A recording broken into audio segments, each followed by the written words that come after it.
On behalf of St James Ethics Centre, the Wheeler Centre, the Melbourne Food and Wine Festival, The Age, the City of Melbourne and the ABC, all of whom have worked together to make this event possible, I'd like to welcome Philip Woolen.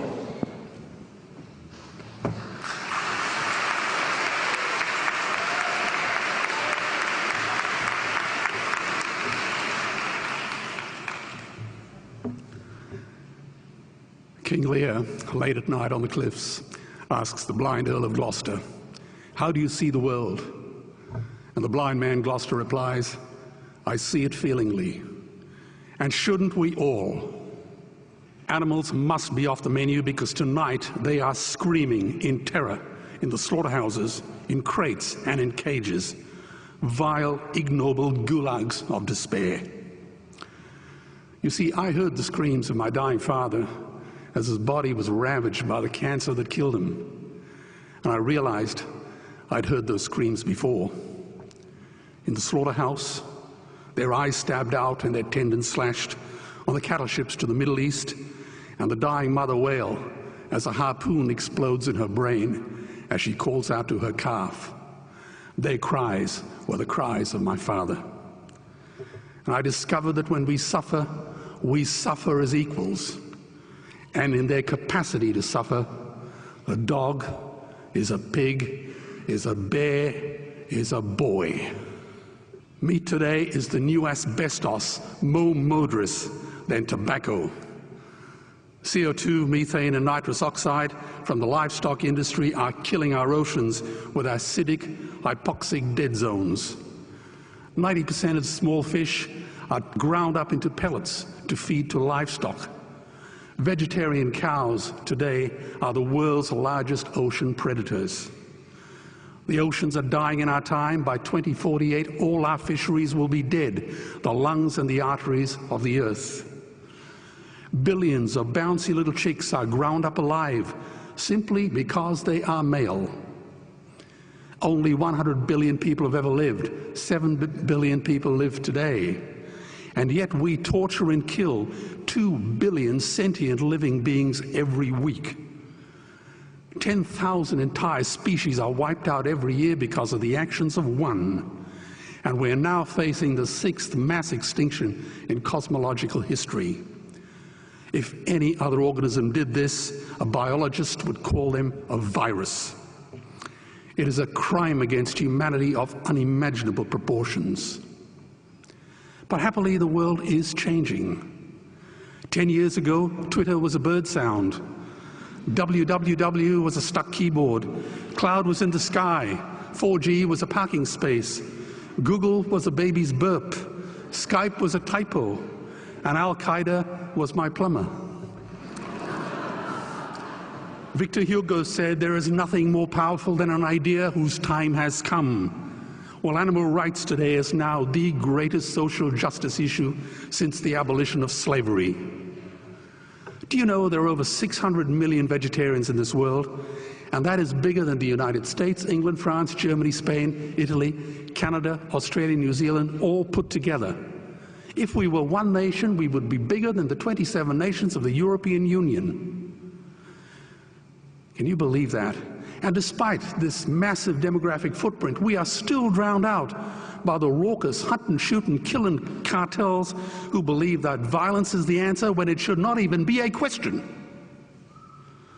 Meat kills animals, kills us, and is killing our economies.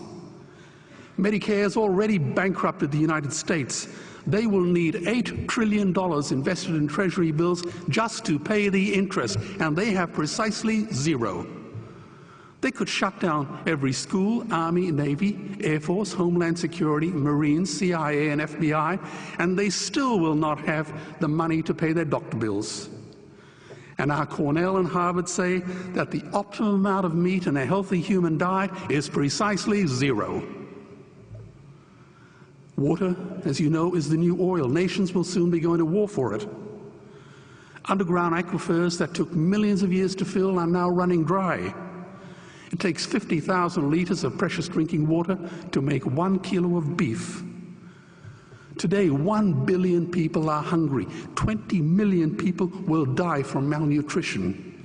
Cutting meat by only 10% will feed 100 million people, and eliminating meat will end starvation forever.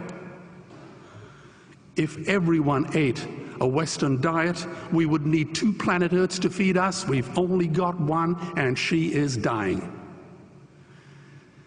Greenhouse gas emissions from livestock is 50% greater than transport, as Peter said.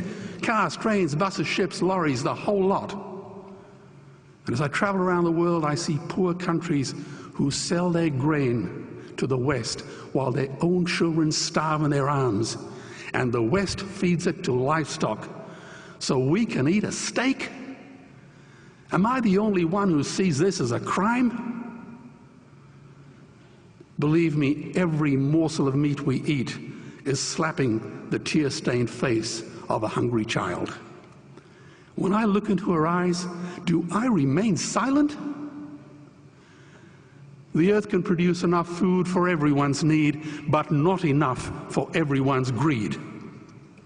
We are facing the perfect storm.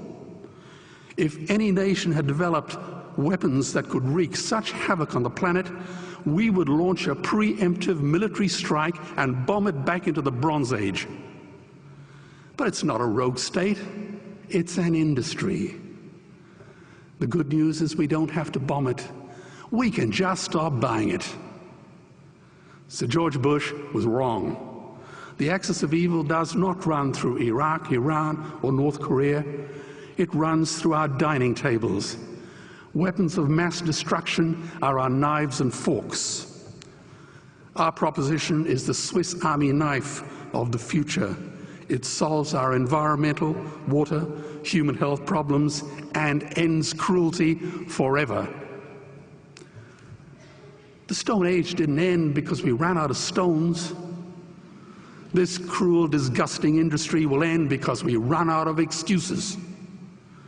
Meat is like the 1 and 2 cent coins. It costs more to make than it's worth. And I come from the bush.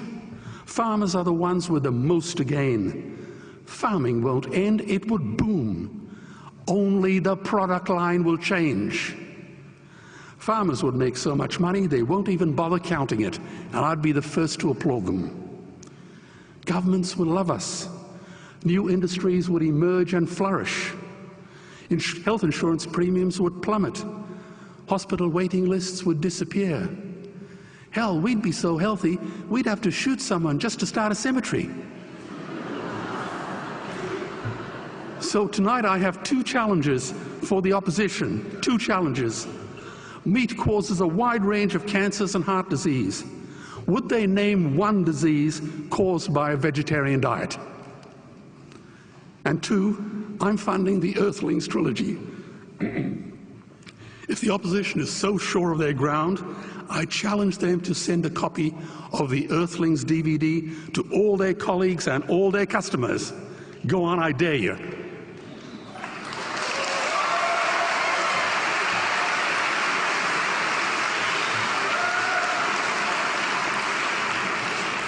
Animals are not just other species, they are other nations, and we murder them at our peril.